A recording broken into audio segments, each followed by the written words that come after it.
We got all the she-boons. What the fuck you mean? Yeah, wait, is you the nigga that I'm that nigga.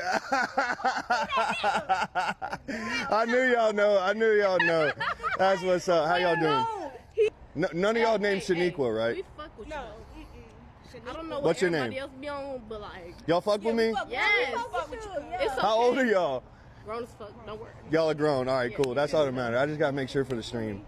Wait, are you? I gotta get out of here. And I don't want y'all to get shot up and shit. Hold on, we don't even play like that. These people are crazy. Y'all got my back? We got your back. We got your back. Damn, dude. You that nigga? Yeah, that's me. What's going on, everybody? This is Afro Think Tank. Have you guys seen this dude, this chud dude, this white guy who walks around calling black people the N-word, and his whole thing is like, look at me, I'm a white guy. I can walk around and call black folks the N-word and they ain't gonna do nothing about it. Why he walking around with his weapon, right? So he has a weapon on him.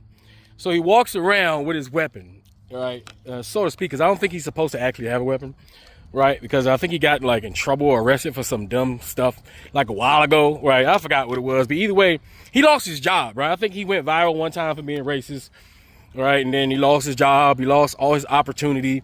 So now he's a victim, this white guy with his mustachio, and he goes around trying to reinforce the stereotypes that he would like to believe that black people are, I guess we are out of control, emotionally responsive vagabonds or whatever, right? Whatever it is that he gets up and goes and does like every day, right? So every time he goes and, I think he was messing with like homeless people, right? So just like a white European demon, right, subhuman, they go look for the easiest soft target. So he would go and like give food to a black guy and then say, let me say nigga, like weird shit, right? He literally minding homeless people's businesses and creating a hostile and weird environment, right? To make himself feel good. And you can see this is insecurity incarnate. This is insecurity incarnate. This is white men 101. The obsession with black people. The obsession that they don't measure up. And this is all in their heads because they have fabricated the standards in which they hold themselves, in which they put us above them. They're putting us above them. And they're reaching for us. And so in order for, I guess, for a white man to feel manly, to feel tough, to feel like a badass, he drives around in his truck, looks for black people while he got a gun, and he talking shit. But keep in mind, he needs the advantage of a gun. Without the advantage of a gun, this white man, him and his own physical combat fighting capabilities is not good enough to stand up to the average black man that he's afraid of. Right? So just like white people in history, in the past, they only confront when they have an overwhelming advantage. Right? And this guy, he does that. But every now and then, you fuck around and find out. Right? So what happens when, and this is a great example. I've been talking about this. And since it's a single guy doing a single thing, but it points to a bigger issue. What happens when all is equal? How do you act? And how tough was this white man then when all is being equal? So he walks around with his gun, right? Like he's a badass, right? Of course, if somebody's talking shit and you have a gun, I'm not going to provoke you because I don't want to get shot. That's just my ego. Your ego is not going to, like, you can't fight with your ego, right? That's the thing about it. You can't fight with your ego. So he walks around with his gun, and his gun is his ego. His gun is his ego, right? But when somebody else has a gun, maybe the person that he's trying to antagonize, see, he didn't calculate for that. So he went to like a gas station, and I think he does it at gas stations, and he ran in a black person without a gun. Finally, he was like, you know what? Because for the most part, when he does this, all the black people act with civility because we're very civil. And the thing is, I don't know who told the rich white man in a suit told the poor white man that if you say the N-word, they'll lose their shit. They'll lose their mind, right? And if you do that, they'll just do something. See, he wants to stand his ground. He wants to get one. He wants to slay a dragon. We are a dragon. He wants to defeat a Viltrumite. He wants to defeat a Kryptonian. He wants to beat a Super Saiyan in Ultra Instinct. He wants to beat Frieza. All right? This is a great victory for white men who feel like they're a warrior race. They want to defeat the thing that's dominant. Because throughout society, they know they're not the dominant male. They know they're not. That's why they need their guns. That's why guns are so important, because when them guns get put down, they gotta fight. And you know, white folks really can't fight unless they're trained. They're not natural fighters. They're not. They can't. You know, they don't got Ultra Instinct. We black people naturally have ultra instinct.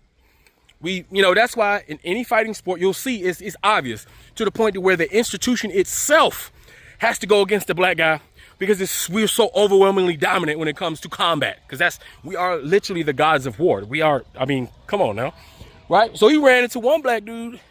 I guess he ain't gives nose fucks. Smacked the shit out of him. There was no proof, because he smacked the camera out of his hand first, then smacked him, right? And then there was a brother who had his legally armed weapon on him. So now you got Mr. Chud, Mr. White Guy, with his weapon, right? Now you got the black guy with his weapon. Now all is equal, right? We're now on an equal playing field, right? And the guy with the black guy, he was just an observer. He was just standing there, while the other guy spit in his face. And for a guy who's walking around trying to make it seem like these black guys are soft because they didn't do anything, while also talking weird like about civility, we were having a civilian. They're so socially, psychopathically messed up. They think you can create a hostile environment and have a civil conversation. You lucky that we are humans and know how to do that when some weirdo white dude comes up, you know, and acts weird. See, white people do that. They act weird. They do it in the clubs. They do it at the bar. They do a thing. It's a thing. It's a weird ass, unprovoked, deer in the headlights thing. And then they'll stand there, right? Afterwards, even if they're wrong, they'll stand there and look at you like, they'll try to shake you. If you beat their ass, they talk shit, started. You beat their ass, now they want to shake your hand and shit. It's weird. It's the weirdest shit. It's like they don't function correctly. Like they're losing their faculties, right? So after he ran into a black person who also had a gun, he wasn't as tough.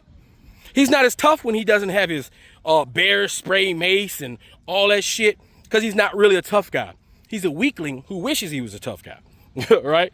So he effed around and found out. And like this dude, legitimately, he's going to get himself deleted. Because what he's going to do, he's going to run into the kind of black guy he's been looking for, while also avoiding them at the same time, if you know what I mean. Like he's going to run into the YN. All right? He's going to run into one of those guys who don't think before they act. He's going to run into one of those guys who don't care about what happens tomorrow. And when he does, he's not going to see tomorrow. And that's what's going to happen. Right? But Chud, listen, and then Chud, he figures, you know, I could probably get rich off this, because, you know, anytime a white person is racist in America, they can almost make $1 million, because the secret feelings of the rest of America comes out when they donate to these type of people. Remember the black girl who called the child the N-word, and then somehow America, white America gave her damn near $1 million in support. Like, when you talk about the morality of society, these people don't have morality. Not human ones. They don't have principles. Not human ones. They have barbaric, savage principles. They're a warrior, savage, barbaric, right? They are barbarians. You know what a barbarian is? Legitimately, and by all definition, they are barbarians. That's what they are, right? And they act like barbarians. There are some civilized barbarians, but most of them are not. Just because modern day and technology and things are civilized doesn't mean human beings are civilized, right? And so, just like many white folks, this guy had enough bravery and figured he could make some money to go out and try to calculate his encounters to maximize his hero-ness or whatever. And we found out that this guy with a gun got smacked by a dude without a gun. Didn't do shit, right? Didn't have a camera to try to use white man's law to go against this black guy who smacked his camera out of his phone, his property, right? And then he got smacked in the face by the same black guy while he was wearing a gun, and the black guy didn't have a gun. He ain't do shit then, so he really ain't about that life. And then when all was equal and the other guy had a gun, the black guy, right, and he had a gun, right, he got spat in the face and didn't do shit. So he really not about that life. Because if you get spat on, it's go time. It doesn't matter if you even started the shit. You get spat on, it's go time. You didn't go. So, strike one, strike two, strike three, he's a biznitch. He done let down his white race, all right, because he didn't even follow through. He didn't even crash out all the way. He didn't even do it. He's not even, what do you call it? He's not a YN. He's a, what do you call it? White. Just, this is, he's not even young. He's old. Some of these middle-aged, I don't know. But anyway, I find it hilarious. I'm going to put it here, you know, and you can look at this sad, pathetic mayonnaise warrior who failed the white community. He failed the real racists, right? He failed the Nazis. He failed. He's not even a true soldier. He's definitely let them down. At least if he would have followed through, it'd have been like, damn, that motherfucker was really about that life. For real. He was really out there looking for trouble. He wanted problems always. My homie don't want no problems. It's all a gimmick. It's all fake. Anyway, you guys tell me what you think in the comment section. Oh, before we go, let me show you my because you know I got a whole bunch of animals, right? Let me show you my beautiful American Bulldog. Look at that beautiful dog. Big one. Go ahead, come up in my house. Go ahead, but she's so sweet though. She's so sweet. Look at, she's so soft. American Bulldogs, bullies, they're so misunderstood. That's why we black people love our bulldogs, because they the animal version of us. These American Bulldogs and Pit Bulls and bully breeds are the toughest, most badass, most athletic Viltrumite dogs, Kryptonian dogs that the world has to offer. They're not the biggest, right? But they the baddest mofos, and they will fight anything to the death. But they the sweetest, most kindest, most loving, most caring creatures on the planet. And that's why us black people, we gear towards beautiful creatures that's always misunderstood by society, always been put down by society, always been told, just mess with it and it's gonna do something to you, right? Just mess with it, it's gonna, but she's so sweet. Look at her. Yeah, put a little flower in her. Look at it, you're so cute. Look at that, huh? Anyway, I bet you Chud wouldn't fuck with her, huh? Because let me tell you something, she'll take a bite out of that ass, for sure. Anyway, you guys tell me what you think in the comment sections. Afro think tank, learn something, teach them. I'm out. And see, and that's how you end up with me by force on the same side as this guy, because I don't think he should be arrested for saying any of this stuff. Should he have to deal with whatever consequences may come from it? Absolutely. Should he be arrested for it? Hell no. Because you're going to tell me that there's this mythical, magical word, the N-word, that black people call themselves as a term of endearment, and it's A-okay. But if somebody white says it, it's illegal now. It's harassment in a state like Tennessee. Man, that's tough right there. I'm not going to get on board with that. Well, I mean, free speech is not being able to say speech that everyone agrees with, right? Yeah. Free speech is being able to say things that offend people. Mm-hmm. You know, I'm a free speech absolutist. I believe that all speech should be free at all times. You know, aside from, you know, I guess what they would call inciting violence or whatever the case may be. I don't think you should be able to do that. You know, when I was younger, my mama used to tell me, stop letting words get under your skin like that. When you're able to say words too, you're able to talk too. You can say the same type of bullshit. So like, I get fighting. We can say the fight. Hey, don't get it fucked up. We can definitely still fight. But you just called me an N-word. Oh, that's cool, because I can talk shit too. Like, y'all, we got to brush up on our defensive slurs. You know what I'm saying? You got this. If Chud walk up to you right now, Chud the Builder just called you an N-word. You got the C word, you got the P word, you got the H word, you got bird doodle, you got, bro, it's so many things you can call this nigga. A can of mayonnaise, bro. Anything, bro. Like, ooh, we don't have to just resort to fighting a nigga. You know what I'm saying? That's what he want, because he want to use his little mini 22 Taurus. You know what I'm saying?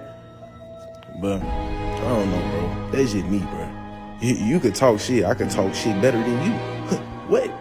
Being a despicable racist grifter is not paying off well for our old friend Chud. Sick of these people, dude. All a brother wants to do is speak. We've been covering Chud antics for a few months now, and the more vile and hateful he gets, the worse his life gets. This dweeb don't even see the irony in him going around calling black folks the N-word, victimizing us, while simultaneously claiming that we are crying wolf and we want to be victims and we are obsessed with being perpetual victims, while at the same time crying in his dirty car about how he can't make no money and blaming black folks for why he can't make no money while not being able to see is his own behavior and refusing to take accountability.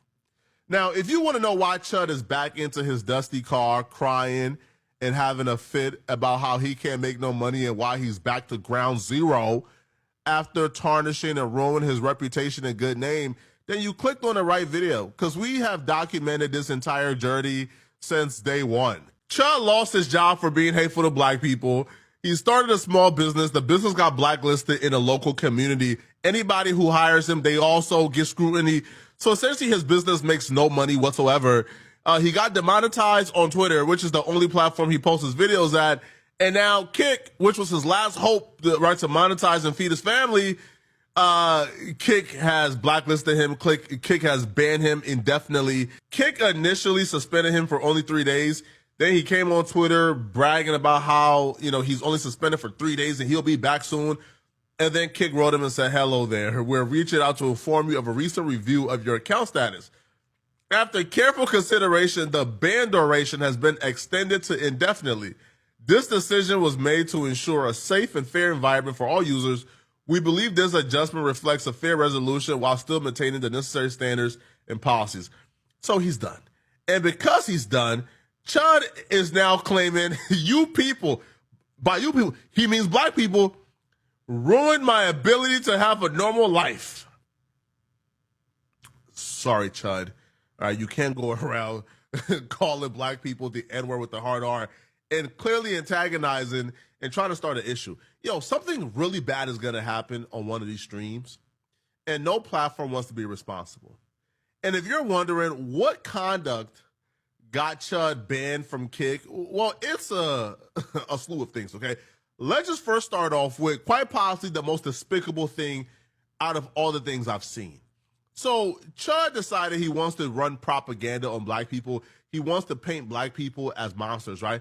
So his new little shtick now is he fakes these like giveaways, okay? So he goes to whatever store he goes to, buys a couple of chicken sandwiches that he himself needs because he is down bad and starving himself.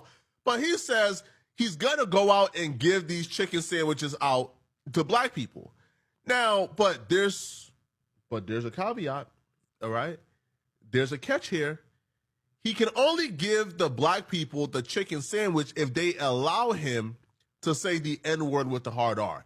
So this man is essentially making poor black people choose between having a chicken sandwich after being homeless and out in the street all day, or allow this racist white man to say the N-word.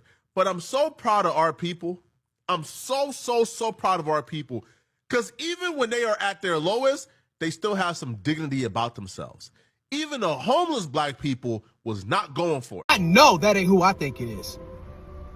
I know this ain't that white man walking around Tennessee calling black folks the N-word while being strapped to antagonize. I know this ain't who I think it is. That's not the same white man on Instagram and Kick doing that, right? He was a fairy. Yup.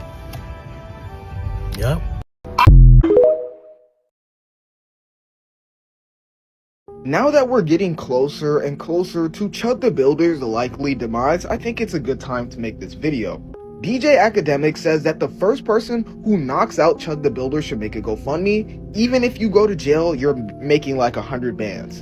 And he isn't wrong. The way our society is built right now, the way American society is built right now, it is a tit-for-tat society. People will straight up support anything that they think is going against what they believe is wrong. Whether it's some white lady being prosecuted because she harassed an 8-year-old boy in a park calling him the N-word, and she gets a GoFundMe with millions of people sending her money. And then you have the Carmelo Anthony situation in which a kid stabbed another kid in the neck, unalived him, and then people started sending him money for a GoFundMe because he was getting attacked by racists all across America. So again, tit for tat society.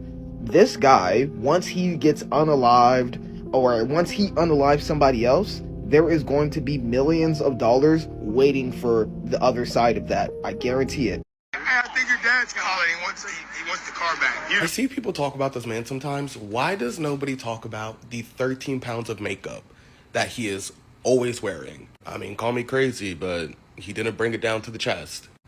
Hello? You can see where it ends. His content plus this, I can only assume one thing. Mama, he's a sub that's into race play. Call me crazy, the long hair, the makeup. This is a sub in disguise. I don't know, girl.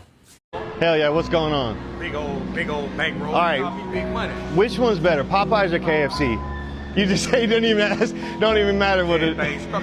KFC? Y'all don't like KFC? He get it on. Yeah, see y'all real. No. What, y'all want to interview? No, your crazy ass. Come on. Y'all are grown-up professionals. You got a high dollar watch on your wrist. You ain't chimping out. Y'all are cool. I like y'all. So for real, Popeyes? That's the one. Go down. No, because they told me that KFC, I worked at KFC. They said that the KFC, they put them in a steam box. And then over here, they got it at the fucking, it's all aired out. Y'all be safe. Hey, don't believe everything they say about me. Y'all be safe. Hell yeah.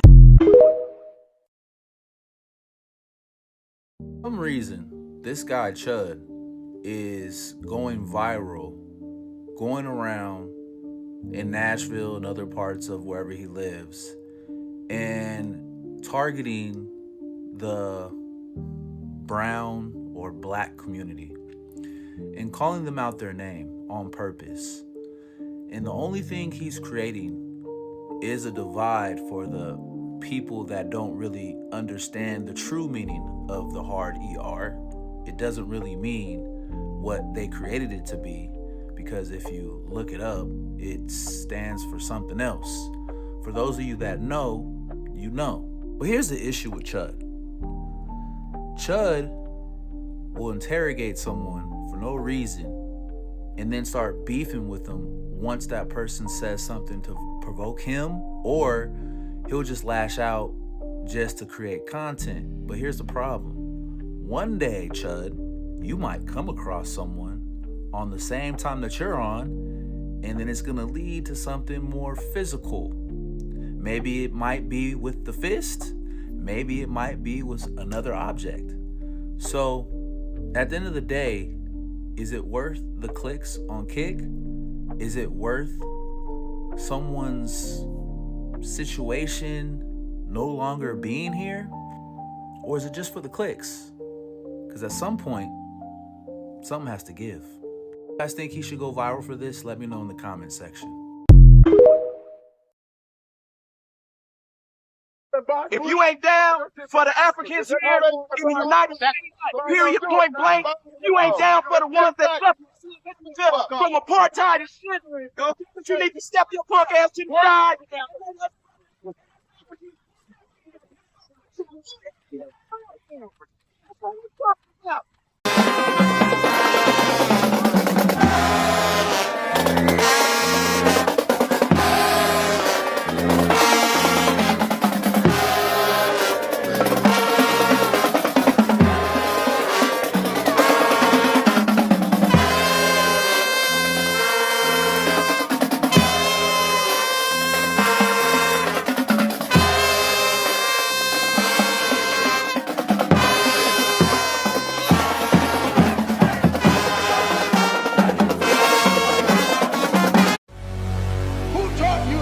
The texture of your hair?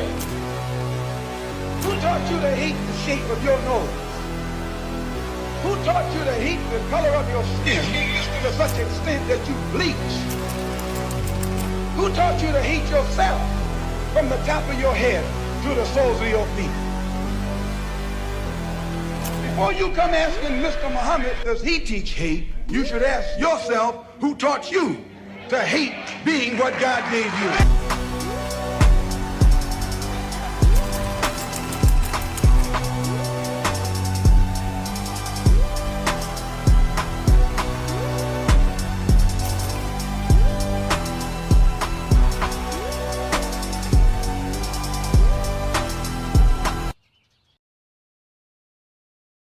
Sudan. Boycott diamonds and gold. Free Sudan. Boycott diamonds and gold. We most definitely cannot forget about the people of Sudan.